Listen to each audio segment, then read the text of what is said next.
Hi mga kapangarap, nandito na naman po tayo sa ating inabang teleserye, ang Abot Kamay na Pangarap.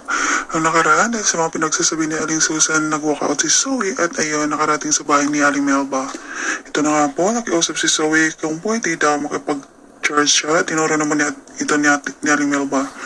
Sa bahay nila Annalyn, sobrang worried dito at baka daw mapano si Zoe kung kaya't balak nito na hanapin siya at pinigilan nito nila Aling Susan at Lynette.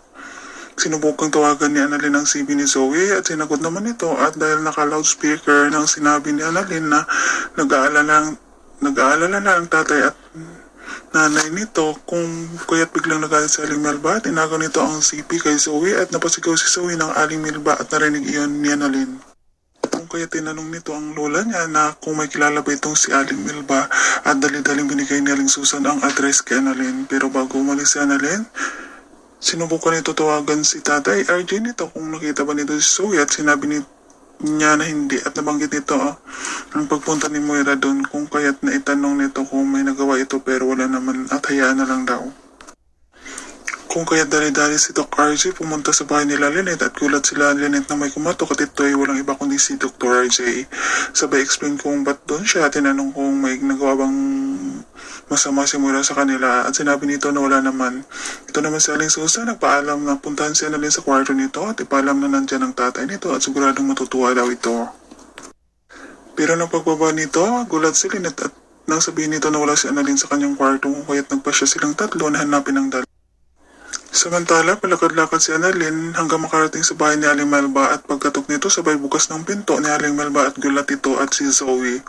Parang kakaibang kislat ng mata ni Aling Melba pagkakita kay Annalyn at lumapit si Annalyn kay Zoe at sabay hila ni Aling Melba kay Zoe at pinapalabas ito at gusto sana ni Zoe na sumama na si Annalyn sa pag-alis niya pero hinarangan ito ni Aling Melba at kung kaya't naiwan ito doon.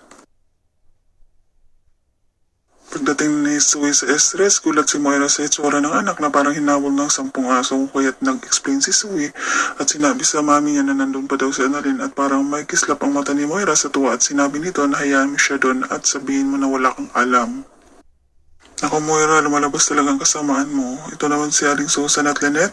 Maghiwalay sa paghahanap pero bago yun, tumawag muna si Doc RJ kay Zoe at nasabi nito na nasa streets na siya at safe na siya. Tinanong siya nito kung nakita niya si Annalyn. Mabilis siyang sagot na hindi. Dahil parang inis ito nang malaman na nandun ito kina Annalyn at kasama pa si Lynette sa paghahanap kay Annalyn. Samantala, ito naman si Aling Melba ayaw palabasin si Annalyn at tinala pa talaga ito sa taas at tinalian ng kamay at paa para hindi makaalis kasi ang akala nito anak niya si Annalyn. Abangan ang susunod na kabanata guys. Huwag kaligtaang mag-like, subscribe and press the bell button para to notify on my next video. Thank you so much!